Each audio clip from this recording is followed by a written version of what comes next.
কিয়ামতের মহাপ্রলয়ের দিনটি শুক্রবার হবে, ভয়ঙ্কর তথ্য দিলেন শায়খ আহমদুল্লাহ হুজুর। বিস্তারিত থাকছে ভিডিওতে। কিয়ামতের দিন মহাপ্রলয়ের দিনটি থাকবে শুক্রবার। এটি বিশুদ্ধ হাদিসে বর্ণিত হয়েছে, নবী সাল্লাল্লাহু আলাইহি সাল্লাম থেকে সুসাব্যস্ত হয়েছে। শুক্রবারের ফজিলত সংক্রান্ত একটা হাদিসে জুমার দিনে কি কি হয়েছে এবং কি কি হবে সেগুলো বলতে গিয়ে একটা পর্যায়ে এই দিনেই কিয়ামত প্রতিষ্ঠিত হবে বা মহাপ্রলয় হবে, যখন সৃষ্টি জগতের সব কিছুকে আল্লাহ তাআলা ধ্বংস করবেন, আবার পুনরায় মানুষকে, প্রাণী জগৎকে আবার সৃষ্টি করে সবার হিসাব নিকাশের মুখোমুখি করবেন, হাসর কায়েম হবে। তো এই যে মহাপ্রলয়ের মধ্য দিয়ে যে মহাধ্বংসযজ্ঞ হবে, মহানিনাদ হবে, বিকট আওয়াজের মধ্য দিয়ে গোটা সৃষ্টি জগৎকে আল্লাহ তাআলা শেষ করে দিবেন, সেই দিনটি জুমাবার হবে। এটি বিশুদ্ধ হাদিসের আলোকে প্রমাণিত। এখানে একটা সূক্ষ্ম প্রশ্ন তৈরি হয়, সেটা হলো জুমার দিনে গোটা দুনিয়া ধ্বংস হবে, এটা হাদিসে আছে, অথচ গোটা পৃথিবীর সব জায়গায় একই দিনে জুমার দিন হয় না। বাংলাদেশে আমরা যখন আজকে ধরুন জুমার দিন, শুক্রবার দিন, এখন আমরা জুমার দিনে জুমা আদায় করছি, জুমার দিনে আমল করছি, ঠিক এই সময় পৃথিবীর অনেক দেশে গভীর রাত, ঘুম বা অন্য কোনো দিন, বৃহস্পতিবার। তাহলে যখন কিয়ামত একই দিনে হবে গোটা পৃথিবীতে, বার তো একইটা থাকবে না, তাহলে সেখানে তো শুক্রবার না, সেখানে কেমনে কিয়ামত হবে? এটার উত্তর হলো, আজকে পৃথিবীর যে ব্যবস্থাপনা আমরা দেখতে পাচ্ছি, মহাপ্রলয়ের দিন পৃথিবীর এই ব্যবস্থাপনা থাকবে না। আমরা আজকের পৃথিবীর সাথে তুলনা করে সেদিনকে আমরা বিচার করছি যে সেদিন তো কোথাও জুমার দিন, কোথাও বৃহস্পতিবার দিন হবে, কোথাও দিন হবে, কোথাও রাত হবে।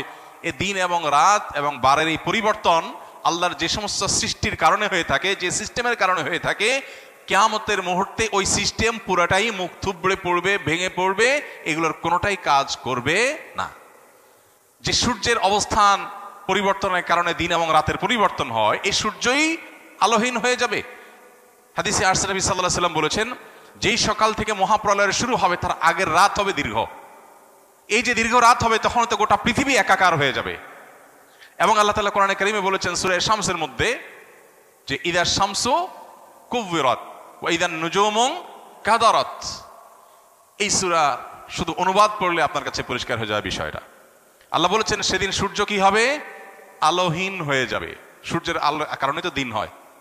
সূর্যের আলোই যখন থাকবে না, তারকারাজি যখন খসে পড়বে, চাঁদ, সূর্য এবং গোটা সৃষ্টি জগৎ, মহাকাশ এবং আপনার নবমণ্ডল, ভূমণ্ডল সব যখন শেষ হয়ে যাবে এবং এগুলোর প্রিপারেশন যখন শুরু হবে, আগের রাতটা হবে দীর্ঘ, মানুষ অপেক্ষা করবে সকালের, কিন্তু ভোর আর হবে না। এরপরে পশ্চিম দিকে সূর্য উঠবে, তারপরে ধাপে ধাপে সিংহা ফুৎকার দেয়া হবে, মহাপ্রলয় শুরু হবে। তাহলে বোঝা গেল মহাপ্রলয়ের সেই সময়, সেই মুহূর্ত, সেটা আজকের পৃথিবীর যেই সিস্টেম আছে এইটা হুবহু তখন থাকবে না, বরং তখনকার পৃথিবীতে আজকের সিস্টেম যেটার উপরে দিন রাত নিরূপণ হয়, গোটা পৃথিবী যেভাবে আপনার এক এক অঞ্চল এক একটা সময় আপনার আমরা পাই, এই পুরো সিস্টেমটাই তখন মুখ থুবড়ে পড়বে। অতএব এটার সঙ্গে মহাপ্রলয়ের সেই সময়কে তুলনা করা যাবে না।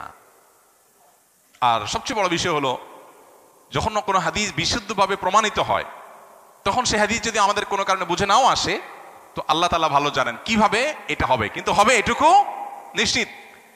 আমার বুঝে নাও আসতে পারে, না আসলেও আমার ঈমানের জায়গা হলো যে হাদিসে নবী সাল্লাল্লাহু আলাইহি ওয়াসাল্লাম বলেছে এটা হবে, তাহলে হবে। অনেক কিছুই তো আমাদের বুঝে আসে না। 1450 বছর আগে নবী সাল্লাল্লাহু আলাইহি ওয়াসাল্লাম অনেক কিছু বলেছে যেটা আমাদের বুঝে আসে না। কোরআনে আল্লাহ তাআলা বলেছেন যে ওয়াল বিগাল ওয়াল হামিরা লিতারকাবুহা ওয়া জিনা। এক পর্যায়ে আল্লাহ তাআলা বলেছেন ওয়াফআলু আরে মা লা তা'লামুন। আয়াতটা কি জানো? হ্যাঁ, একটা পর্যায়ে আল্লাহ তাআলা বলেছেন ওয়ায়াখলুকু মা লা তা'লামুন।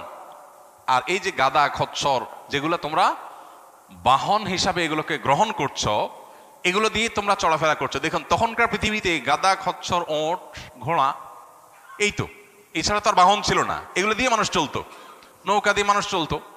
আল্লাহ বলছেন ওয়ায়াখলুকু মা লা তা'লামুন, বাহন হিসাবে আরো অনেক বাহন সৃষ্টি হবে যেটা তোমরা জানো না। তাহলে এখন সেই বাহন, বাস, ট্রাক, বিমান, বিভিন্ন রকমের বাহন তৈরি হয়েছে, কে হয় নাই? 1450 বছর আগে আল্লাহ তাআলা যখন এই আয়াত নাজিল করেছেন, তখন কি সাহাবীদের কাছে এটা পরিষ্কার ছিল? তারা তো দেখছেন যে ঘোড়া, গাদা, খচ্চর, ওট, এই তো নৌকা, এগুলোতে তো মানুষ চড়ে, এগুলোই তো বাহন। আল্লাহ বলছেন ওয়ায়াখলুকু মা লা তা'লামুন, আরো অনেক বাহন তৈরি হবে, আল্লাহ সৃষ্টি করবেন, মানুষের মাথায় সে বুদ্ধি বিবেচনা জ্ঞান দিয়ে পৃথিবীতে বহু বাহন আরো হবে যা তোমরা এখন জানো না। এরকম কোরআনের বহু বিষয় যখন নাজিল হচ্ছে তখন বুঝে আসে নাই, সাহাবীরা তো বলে নাই না মাথায় ধরতেছে না, মানলাম না, তা তো বলেন নাই।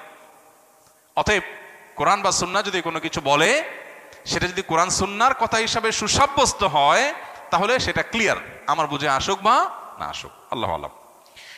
নামাজ ব্যতীত অন্য কোনো সিজদায় কোরআনে বর্ণিত দোয়ামূলক আয়াত, ইস্তিগফার অথবা রাসূল সাল্লাল্লাহু আলাইহি ওয়াসাল্লামের জন্য শান্তি, রহমত ও বরকত কামনা করতে পারবো কিনা সবিনয় জানতে চাই। অবশ্যই পারবেন। নবী সাল্লাল্লাহু আলাইহি ওয়াসাল্লাম বলেছেন, আকরাবু মা ইয়াকুনুল আবদু মির রাব্বিহি ওয়া হুয়া সাজিদ। বান্দা আল্লাহর সবচেয়ে কাছাকাছি যেতে পারে কখন? যখন সে সিজদায় যায়। এই জন্য ওই সময় নবী সাল্লাল্লাহু আলাইহি ওয়াসাল্লাম বলেছেন, ফাকসিরু ফিহি আদ-দুআ, তখন ওই সময় বেশি বেশি দোয়া করো। এই জন্য নামাজের সিজদার বাইরে বা অন্য কোনো সিজদা, সাধারণ সিজদা আপনার কোরআনের যে সমস্ত আয়াতগুলো দোয়ামূলক সেগুলো পড়তে পারেন। এমনিতে সিজদা নবী সাল্লাল্লাহু আলাইহি ওয়াসাল্লাম দোয়া পড়তে, কোরআন আয়াত পড়তে নিষেধ করেছেন, সেটা হলো সাধারণ আয়াত। কিন্তু দোয়া যদি থাকে, বিশেষ করে দুরূদের কথা বলছেন, ইস্তিগফারের কথা বলছেন, এগুলো তো অবশ্যই করতে পারবেন। নামাজের বাইরে সাধারণ সিজদা যদি হয়, সবই আল্লাহ তাআলার কাছে চাওয়া হিসেবে নিবেদন করতে পারবেন। বর্তমানে নিজ স্থান থেকে কয়েক কিলোমিটার অতিক্রম করলে মুসাফির হব।